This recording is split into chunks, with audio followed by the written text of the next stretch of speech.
Assalamualaikum warahmatullahi wabarakatuh. Kali ini kita akan membuat video tentang modul 3 pada laboratorium simulasi sistem industri, modul 3 yaitu FENSIM. FENSIM sendiri merupakan suatu perangkat pemodelan visual yang membolehkan untuk melakukan konseptualisasi, dokumentasi, simulasi, analisis, dan optimasi model sistem dinamis. FENSIM Personal Learning Edition merupakan suatu konfigurasi dari FENSIM yang dirancang sehingga penggunanya lebih mudah untuk mempelajari sistem dinamik. FENSIM PLE menawarkan suatu cara yang sederhana dan fleksibel dalam membangun model simulasi dari diagram simple causal atau causal loop diagram atau diagram stock and flow. Dengan menghubungkan kata-kata dengan tanda panah, keterkaitan antar variabel sistem dimasukkan dan dicatat sebagai hubungan kausal. Informasi ini digunakan oleh equation editor untuk membantu model simulasi yang lengkap, lalu dapat menganalisis model yang telah kita buat melalui proses building, lalu melihat pada penyebab dan penggunaan suatu variabel dan juga pada loop yang melibatkan variabel. Ketika kita membangun suatu model yang dapat disimulasikan, FENSIM PLE menyediakan perangkat untuk mengeksplorasi perilaku model. Pada modul kali ini kita mendapatkan studi kasus tentang otomotif. Otomotif sendiri merupakan sebuah istilah yang merujuk kepada hal yang berhubungan dengan alat-alat transportasi, khususnya sepeda motor dan mobil. Teknik otomotif mempelajari komponen kendaraan dan berbagai sistem yang mengaturnya. Sedangkan secara etimologis, menurut KBBI, definisi otomotif bermakna sesuatu yang berputar dengan sendirinya. Lalu memang jika menurut pada asal katanya yang seperti dari auto dan motif, maka artinya menjadi sendiri dan alasan. Maksudnya adalah sesuatu yang mampu bergerak karena memiliki alasan tersendiri, dan mudahnya adalah sesuatu bergerak karena ada sistem yang melandasinya, yang tidak lain adalah sistem otomotif itu sendiri. Lalu PT Sasmito merupakan perusahaan di bidang otomotif sepeda yang menerapkan produksi make to stock dengan permintaan yang fluktuatif dan tidak menentu. Dengan kemampuan yang dimiliki PT Sasmito berusaha untuk memenuhi permintaan pelanggan dengan mengubah kapasitas produksi dengan memanfaatkan tenaga kerja yang dimiliki. Namun yang menjadi permasalahan dalam perusahaan ini adalah banyaknya variabel dalam sistem yang terlibat dalam perencanaan kapasitas produksi. Berdasarkan masalah di atas, maka dibuatlah model simulasi causal loop diagram menggunakan software FENSIM untuk memenuhi permintaan berdasarkan kapasitas PT Sasmito. Rumusan masalahnya adalah bagaimana perencanaan kapasitas produksi PT Sasmito guna memenuhi permintaan konsumen dengan menggunakan software FENSIM. Lalu tujuan praktikum modul 3 ini yaitu praktikan dapat menyelesaikan permasalahan industri dan disimulasikan dengan cara dinamis. Yang kedua ada praktikan dapat memahami komen dalam aplikasi FENSIM. Yang ketiga ada praktikan dapat menyelesaikan permasalahan menggunakan aplikasi. Lalu ada manfaat dari modul ini, yaitu praktikan dapat mengetahui dan memahami tentang sistem, model, dan simulasi, sehingga praktikan dapat memahami sistem simulasi dinamis tersebut.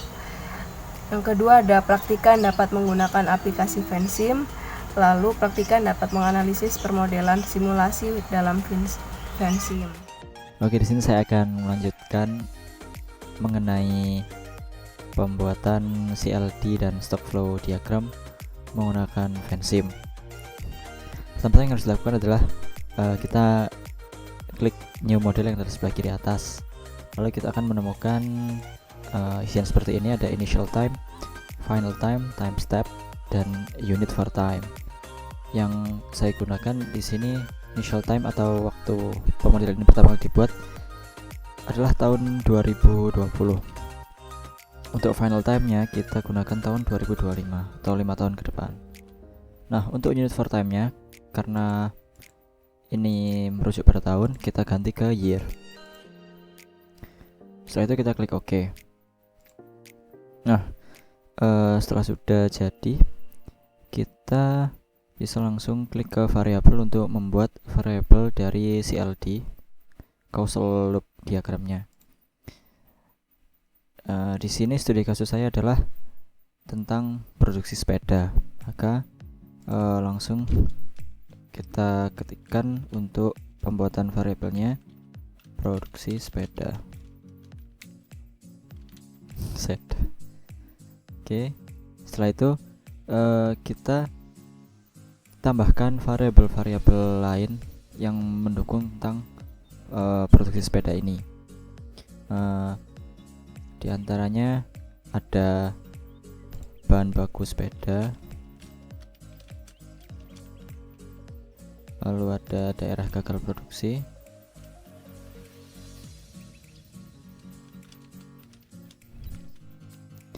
lalu ada tingkat permintaan sepeda,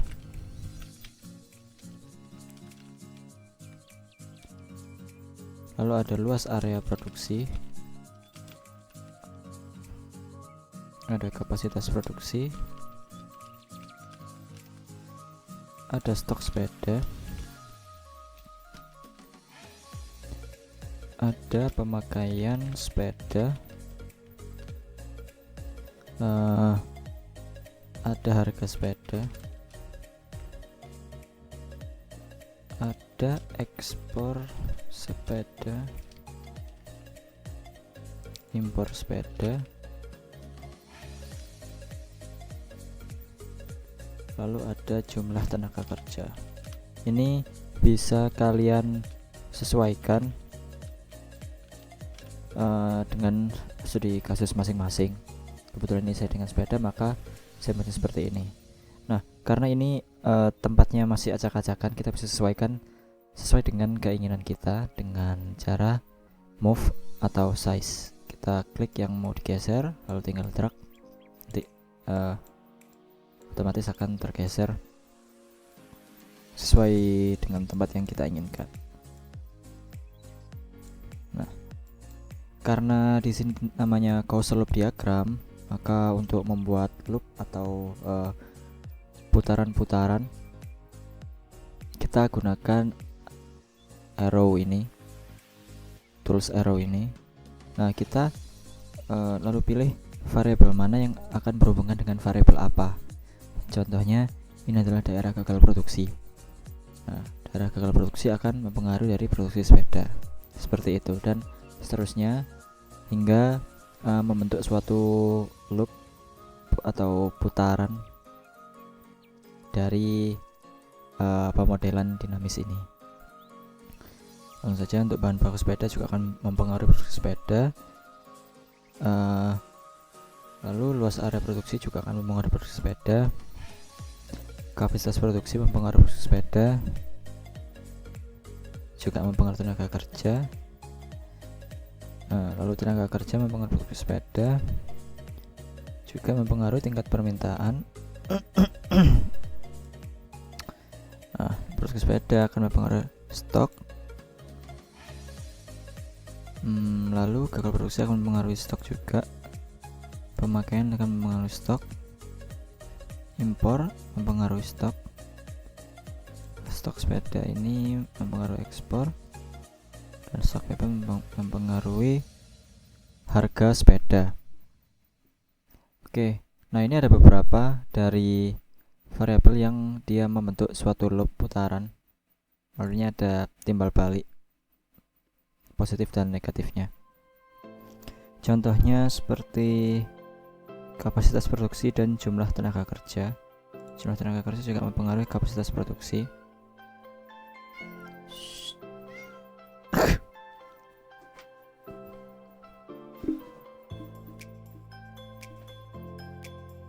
Oke, kembali lagi. pemakaian sepeda juga akan mempengaruhi dari stok sepeda juga akan mempengaruhi dari pemakaian sepeda. Nah, ini angkanya angka panah di sini masih berupa garis lurus. Kita bisa membuat lengkungan-lengkungan dengan cara mengklik titik yang ada di tengah panah lalu menggesernya ke bawah. Bisa kita sesuaikan sesuai dengan apa yang kita inginkan. Misal saya bentuk seperti ini bebas ya, terserah mau bikin bentuknya kayak apa, yang penting jelas.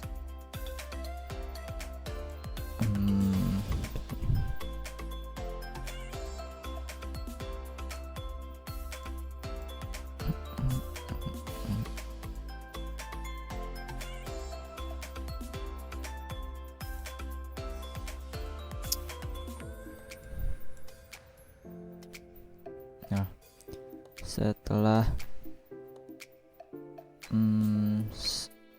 terbentuk CLD seperti ini, kita bisa menggolongkan dia untuk jenisnya itu apakah dia positif atau negatif dengan cara klik kanan, lalu kita pilih ini polaritinya, dia hubungannya positif atau negatif. Nah, bahan baku sepeda ini tentunya apabila semakin banyak akan juga meningkatkan produksi sepeda, maka kita pilih polaritinya positif seperti itu. Dan contoh yang negatif adalah daerah gagal produksi ini apabila semakin besar maka dia bisa menurunkan tingkat produksi sepeda, maka kita gunakan negatif. Oke, nah, loss area kapasitas produksi ini positif.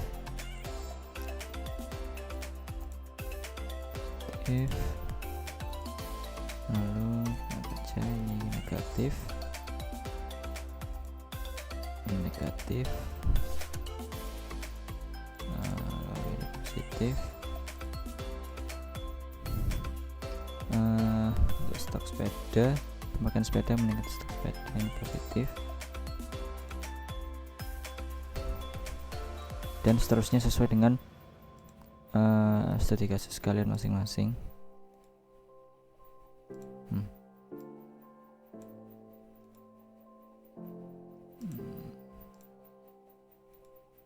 Positif,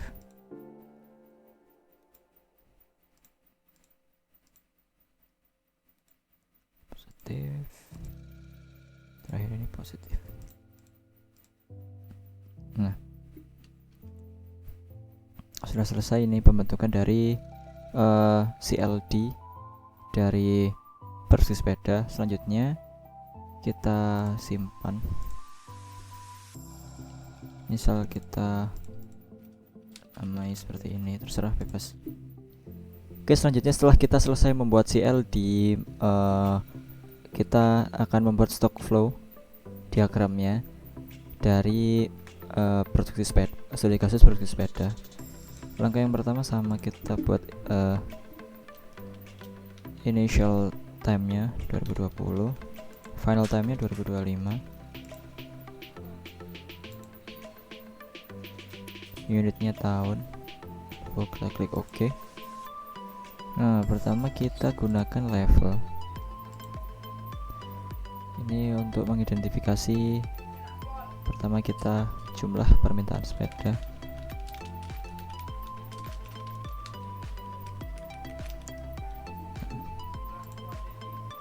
lalu kita gunakan rate.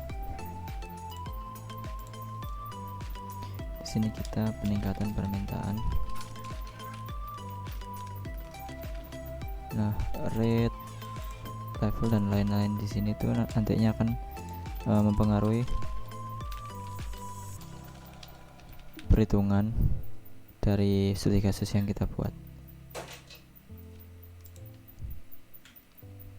Kita buat level lagi mengenai ketersediaan bahan baku sepeda. Kita gunakan rate lagi untuk luas lahan produksi. Rate juga bisa dikatakan sebagai hal yang mempengaruhi dari level yang kita buat sebelumnya. Ini ada daerah gagal produksi. Lalu ada di sini satu lagi tentang import.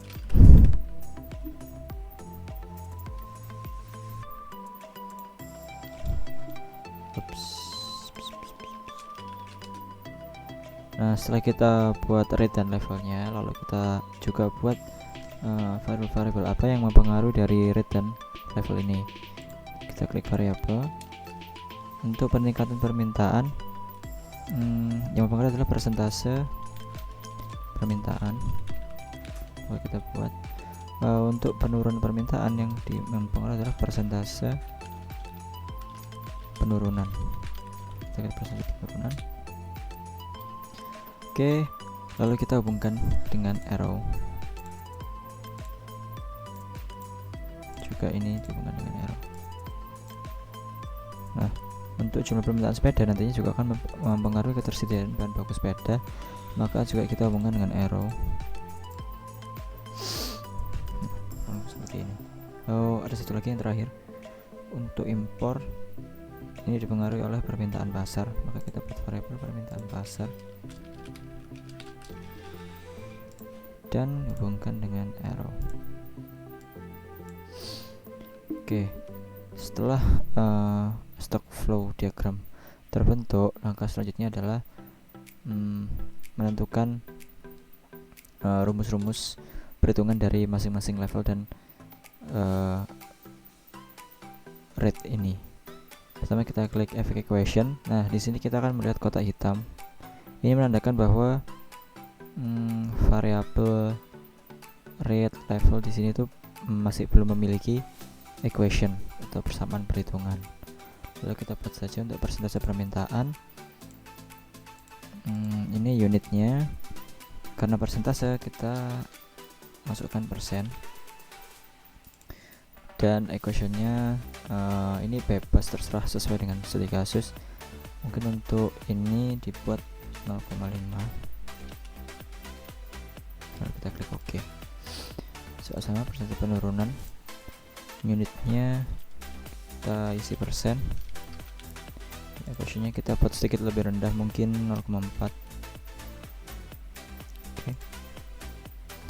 Untuk peningkatan permintaan, ini karena dia permintaan sepeda, maka kita buat satuannya sebagai unit, dan equationnya mungkin 1000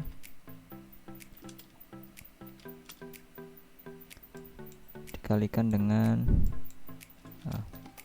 persentase permintaan dikalikan dengan 1000.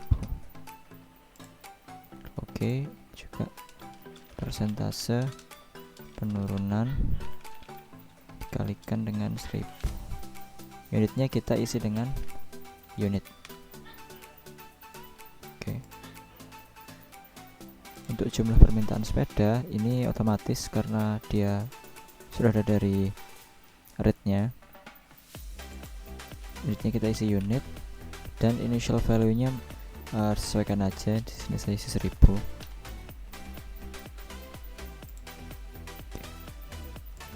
Untuk ketersediaan juga sama, kita isi dengan unit, dan initial value-nya 1000. Nah, namun di sini ada yang harus diperhatikan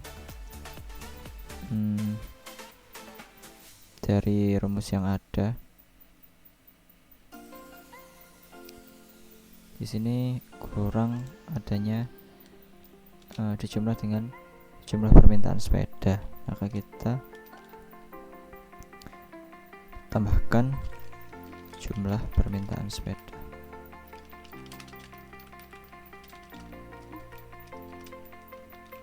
Lalu kita klik OK.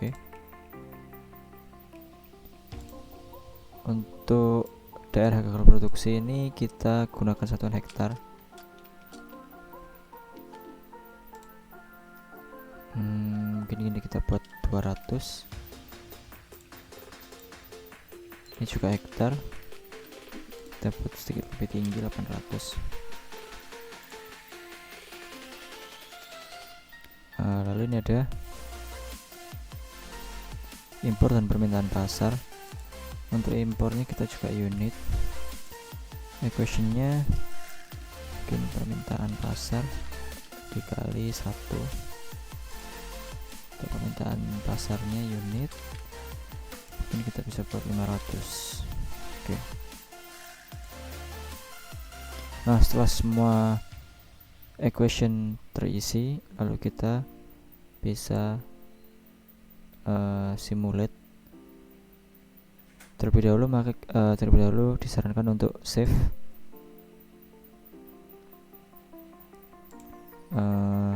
model ini. Mungkin kita bisa namai seperti ini.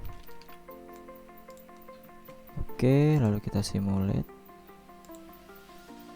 Nah, di sini kita bisa nantinya akan mengetahui grafik peningkatan ketersediaan bahan baku sepeda seperti ini. Juga bisa lihat tabel padnya, dia dapatnya dari mana, seperti ini. Secara keseluruhan akan tampil grafik seperti ini sesuai dengan satuan dan rumus-rumus yang kita masukkan sebelumnya. Untuk perhitungan, nah, akan dapat seperti ini. Untuk ketersediaan bahan baku bisa dilihat sendiri, dia selalu meningkat tiap tahunnya sejumlah 2100 ya, dan terus meningkat.